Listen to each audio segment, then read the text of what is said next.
दोस्तों आप सभी लोग का स्वागत है हमारे चैनल पर नए हैं चैनल को फटाफट सब्सक्राइब कर दीजिएगा, वीडियो को लाइक कर दीजिएगा। बिहार सीटेट 90 से कम मामले पर फाइनली जजमेंट आ चुका है।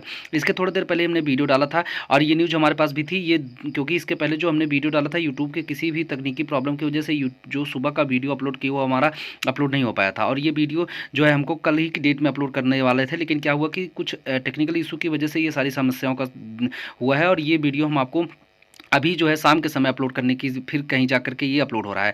अब यहाँ पर मैटर निकल के आया है, पटना हाई कोर्ट की तरफ से एक जजमेंट आया जिस पे साफ तौर पर कैंडिडेट को बोला गया है कि आपकी नौकरी पूरी तरीके से सेव की जाती है। यानी बिहार सीटेट अदर स्टेट 90 से कम मामले में जो भी महिलाएं हैं पूरी तरीके से खुश हो जाएं और यहाँ पर उनकी नौकरी 100% सेव कर दी गई है। लेकिन कई सारे पहलू हैं, कई सारे पहलू पर अच्छी तरीके से बात करेंगे, लेकिन आप इस वीडियो में अच्छी तरीके से बने रहिएगा। जिसको भी फालतू कमेंट करना है वो इसके पहले वाली वीडियो में जाकर के कर सकते हैं, क्योंकि हमने 20 बार ये चीज़ें बताई हैं कि सीटेट 90 से कम वाले बाहर नहीं किए जा सकते हैं, बस एक बार लड़ने की जरूरत है। और यहाँ पर देख लीजिए फाइनल जजमेंट जो पटना हाईकोर्ट की तरफ से आ चुका है। उन्होंने यहाँ तक की बात की है कि ये आरक्षण का मामला ही नहीं है। यानी मैंने जब चिल्ला के बातें कह रहा था कि आरक्षण का मामला नहीं है, तो कैंडिडेट मेरे वीडियो पे ही कमेंट कर रहे थे कि आप ऐसा नहीं वैसा बता रहे हैं। तो अब फाइनली वो लोग अच्छी तरीके से देख सकते हैं कि आरक्षण का मामला है या नहीं है। इसमें फाइनली नौकरी रोक दी गई है। यानी कि जो भी कैंडिडेट को बाहर किया जा रहा था, स्टे अक्टूबर में जो स्टे दिया गया था पटना हाईकोर्ट की तरफ से, उसको न मानने की वजह से मैं यही बातें पिछले वीडियोज में बता रहा था कि भाई देखो स्टे नहीं माना जा रहा था, आप कंटेम्प्ट ऑफ कोर्ट करिए। वहाँ पर माननीय जज साहब ने कई सारी बातें की हैं। आप जो है 9 पन्ने का जजमेंट आप निकाल के अच्छे से पढ़िएगा। हालांकि हम उसका मुख्य बिंदु आपको किसी तरीके से यहाँ पर कॉपी करके ही आपको दिखा रहे हैं, तो वो सारी चीज़ें हम आपको विषयवार बताते हैं। पहले हम आपको जजमेंट दिखा दे रहे हैं।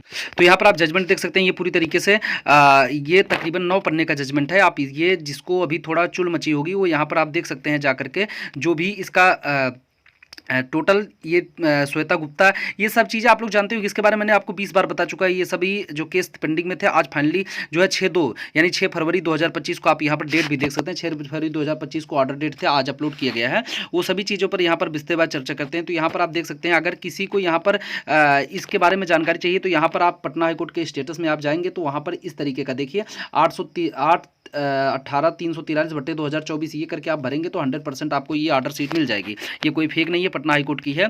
तो ये कई पन्ने की है। इसमें जो फाइनली लिखा गया है यहाँ पर नीचे आप देख सकते हैं, यही मेन है।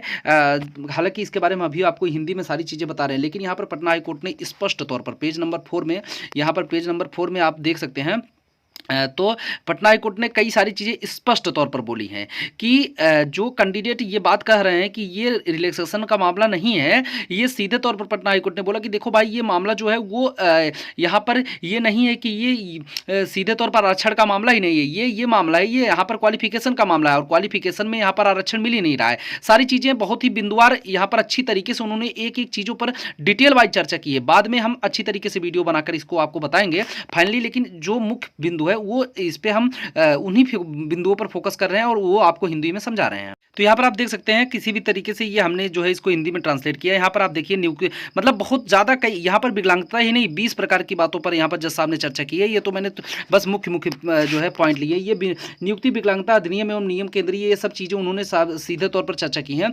यहाँ पर अगर आप देखेंगे तो यहाँ पर इसलिए अब अधिकारियों विभागीय कार्रवाई, यानी देखिए यहाँ पर साफ तौर पर इन्होंने कहा है कि 2025 एक के तहत सभी रिट याचिकाओं को विभागीय कार्रवाई के विचार में निलंबित किया जाना चाहिए। यानी कि इसके मतलब जो ये माननीय कोर्ट में चल रहा है उसके बाद भी यहाँ पर विभागीय कार्रवाई के जरिए निलंबित किया जा रहा है यहाँ पर, ठीक है। अब यहाँ पर अगर आप देखेंगे तो बिहार राज्य के निवासी के आधार पर दिव्यांग उम्मीदवारों के साथ भेदभाव नहीं कर सकता है। यानी कि दिव्यांग जो कैंडिडेट हैं उनको यहाँ पर आप बिहार निवासी के आधार पर भेदभाव नहीं कर सकते। ये आदि है, ये जो ST ST या फिर OBC के 1991 का कारण है और साथ ही में कई सारी चीज़ें हैं। देखिए मेन बात यहाँ पर है कि जो देखिए इसके बाद प्रस्तुत किया गया कि चूंकि इस न्यायालय के अन्य रिट याचिकाओं में यथास्थिति स्थगन आदेश है। मैं यही चीज चिल्ला के करा था कि भाई स्थगन आदेश यहां पर पहले से ही पारित है और उसके बावजूद भी विभागीय कार्य थे यहाँ पर देखिए।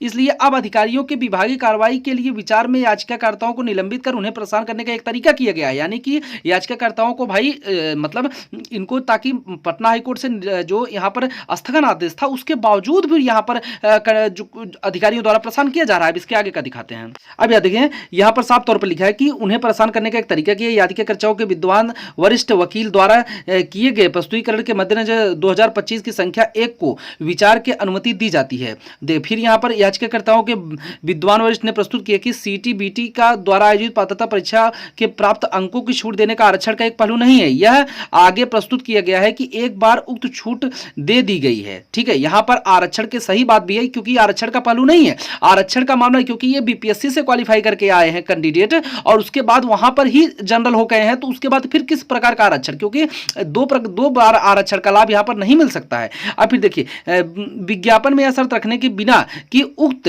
छूट केवल बिहार राज्य के, देखिए ये मेन बात यहां पर जस्ट सामने मेन बात की, विज्ञापन में यह शर्त रखे बिना कि उक्त छूट केवल बिहार राज्य में रहने वाले अभ्यर्थियों के लिए है। अधिकारी अब याचिकाकर्ताओं के हित के प्रतिकूल कोई आदेश इस आधार पर पारित नहीं कर सकते कि वो उत्तर प्रदेश के निवासी हैं, इस प्रकार उक्त छूट के पात्र हैं। याचिकाकर्ताओं के विद्वान वरिष्ठ अधिवक्ता ने प्रस्तुत किया है जैसे कि ऊपर दर्ज किया गया है। यह देश की महिला एक समान है, उन्हें तब तक विभेदित नहीं किया जा सकता जब तक उन्हें आगे वर्गीकरण और सामग्री मौजूद ना हो। यानी कि महिलाओं को आप, यानी भैया जो उत्तर प्रदेश की महिला है, बिहार में जाकर के बिहार की महिला भाई बिहार में या फिर कहीं भी जाएगी तो वो महिला से पुरुष तो हो नहीं जाएगी भाई, इसलिए महिला तो महिला। अगर आपने लिखा है कि महिला को 82 नंबर चाहिए तो भाई महिला भारत की किसी भी कोने में जाएगी तो पुरुष तो हो नहीं जाएगी। यही बात यहाँ पर जज साहब कर रहे हैं। यही बात मैंने पिछले कितने वीडियो में एक बात कही, लेकिन कुछ लोग इसमें बहुत ही अजीब टाइप का कमेंट करते थे। अब देखिए, निवास के आधार पर वर्गीकृत केवल संसद द्वारा बनाए गए कानून द्वारा अनुमेय होगा, जो यहां मामला नहीं है। बिल्कुल सही बात। देखिए, निवास के आधार पर अगर निवास ही नहीं है, यानी डोमिसाइल नहीं लागू है, तो आप फिर निवास के आधार पर यहां पर रोक नहीं सकते। पहला चीज, आरक्षण का लाभ यहां पर है नहीं।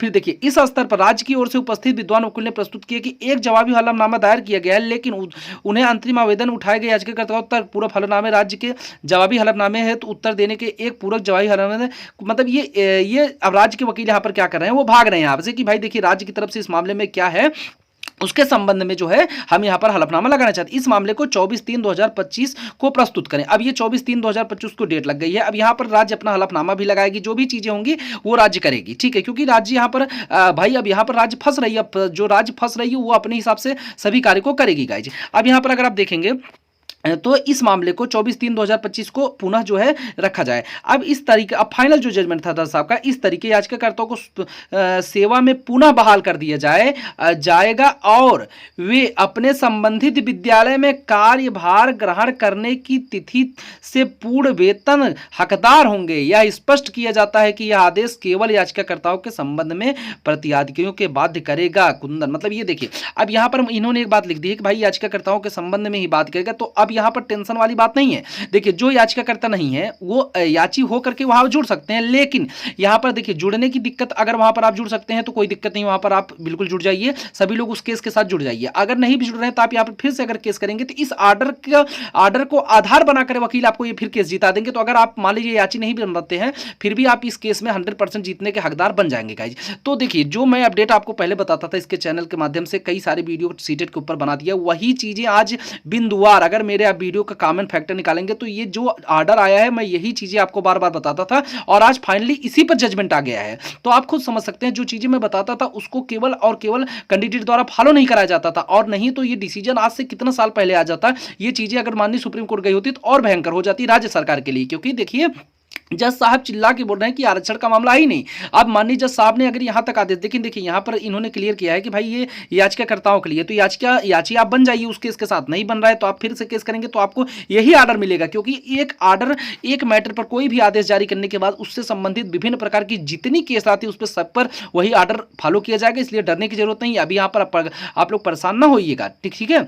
तो यहाँ पर ये फाइनल जजमेंट है, कैंडिडेट को बाहर नहीं किया जा सका और ना ही राज्य सरकार की अब हिम्मत है कि वो कैंडिडेट को बाहर कर सकती है गाइज, इसलिए डरने की बिल्कुल जरूरत नहीं। आप लोग अपना जॉब करिए, जो जॉब से बाहर गए वो भी इस आदेश को कॉपी बनवा करके आप माने इस याची जुड़ जाइए, या तो इस कैंडिडेट के साथ जो भी लड़ रहे हैं इसके साथ में, या तो आप नया केस करेंगे तो इस तरीके का ऑर्डर आपको देखने को मिल जाएगा। थोड़ा वक्त लगेगा लेकिन आपको ये ऑर्डर देखने को 100% मिलेगा, और यही ऑर्डर भविष्य में भी है। 24/3/2025 को बड़ा दिन हो सकता है, क्योंकि यहां पर राज्य सरकार अपनी तरफ से जो हलफनामा प्रस्तुत करेगी उससे थोड़ा बहुत असर पड़ने वाला है, लेकिन उससे डरने की बिल्कुल जरूरत नहीं है। आपकी नौकरी अब कहीं नहीं जाएगी। जब माननीय कोर्ट ने यह सिद्ध कर दिया है कि भाई ये मैटर जो है वो आरक्षण का नहीं है, जज साहब ने सिद्ध कर दिया, अब यहाँ पर मैटर आरक्षण का नहीं है, तो फिर क्वालिफिकेशन के हिसाब से आपको बाहर ही नहीं किया जा सकता। अब महिलाओं के साथ भेदभाव अदर स्टेट में जाकर हो नहीं सकता, जो है विकलांग वालों के साथ अदर स्टेट में जाकर आप भेदभाव हो नहीं सकता है। अब अगर आप निवास की बात करेंगे तो डोमिसाइल आपने लगाया नहीं था, तो सीधे तौर पर यहाँ पर माननीय पटना हाईकोर्ट ने जिस तरीके का आदेश दिया है, इस आदेश पर अगर चीज़ें स्थगित नहीं रही तो 100% सीटर वालों की जीत होगी और इसी आदेश का कॉपी बनवा करके आप जितने कैंडिडेट का जॉब गया है सबकी जॉब वापस आएगी। इसलिए आप लोग सभी याची बन जाइए या तो फिर नए नए केस ठोक दीजिए और आदेश ले लीजिए। इसलिए आप सभी अपने जो भी लोग कैंडिडेट जॉब छोड़ चुके हैं मेरी वीडियो को सभी के पास शेयर कर दीजिएगा, ताकि एग्जैक्ट और सही इन्फॉर्मेशन भविष्य में मिलती भी रहे और इस चीज़ को अच्छी तरीके से जान लें। और ये चीज़ें मैंने अपने वीडियो में पहले ही बताया था, कुछ लोगों को बुरा लगता था और कुछ लोगों को लगता था बकवास कर रहा है। आज देखिए फाइनल जजमेंट आ चुका है गाइज। तो आप फाइनली चैनल को सब्सक्राइब कर दीजिएगा, वीडियो को लाइक कर दीजिएगा। Thank you.